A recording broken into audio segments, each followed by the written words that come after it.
आपको बता दें कि टीवी9 भारतवर्ष का जो पोल स्टार्ट का जो राजस्थान को लेकर आंकड़ा आ रहा है वो भी आ गया है, वो भी आपको बता दें। अभी तो मध्य प्रदेश के आंकड़े आप स्क्रीन पर देख रहे हैं, लेकिन राजस्थान को लेकर जो आंकड़ा है उसमें कहा जा रहा है कि कांग्रेस को 90 से 100 सीटें मिल सकती हैं और बीजेपी के खाते में 100 से 110 सीटें जा सकती हैं। धीरेन्द्र जी, राजस्थान में तो सब लोग कह रहे हैं कि कांग्रेस जो है वो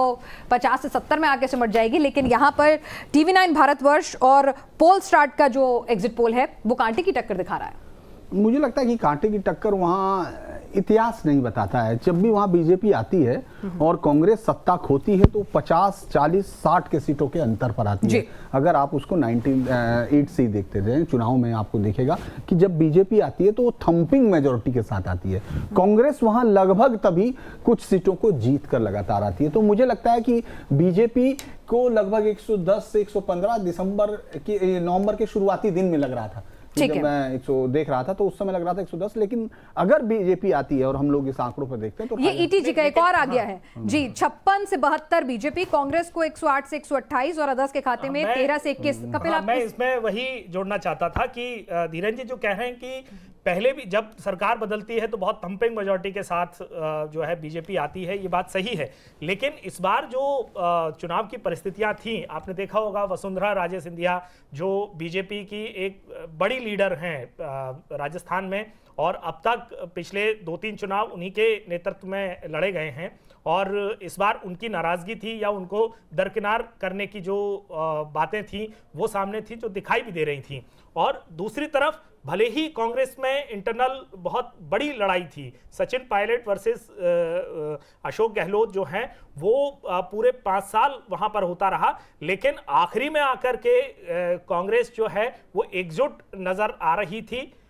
सचिन पायलट बहुत मेहनत कर रहे थे, भले ही वो डिफरेंसेस थे बयानों में भी दिख रहा था, लेकिन वो अपने एरिया में मेहनत कर रहे थे। अशोक गहलोत की जो स्कीम्स हैं उनकी बहुत ज्यादा चर्चा थी, और बीजेपी जो है वो अंदरूनी कलह में उलझी हुई थी। क्या आपको लगता है कपिल, ये कांटे का टक्कर जो टीवी9 का जो पोल है वो जो कह रहा है, पोल स्ट्रैट और टीवी9 का एग्जिट पोल, वैसा लग रहा है, या फिर आप टाइम्स ग्रुप के और जो पोल है उससे आप राय इत्तेफाक रखते हैं? जन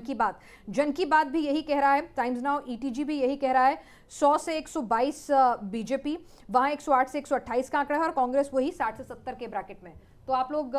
कौन से एग्जिट पोल से ज्यादा इत्तेफाक रखते हैं? नहीं, मेरा मानना है कि अगर बीजेपी वहां, मतलब चूंकि लग रहा है जैसे देखते हैं, तो बीजेपी वहां 130 सीटों से ऊपर ही रहेगी, ऐसा लगता है। क्योंकि बीजेपी वहां जब भी आई है वो शिफ्ट है, पिछले कम से कम 5-7 इलेक्शन इसी तरह हुए हैं, और जिस डिवीजन की हम चर्चा कर रहे हैं वो डिवीजन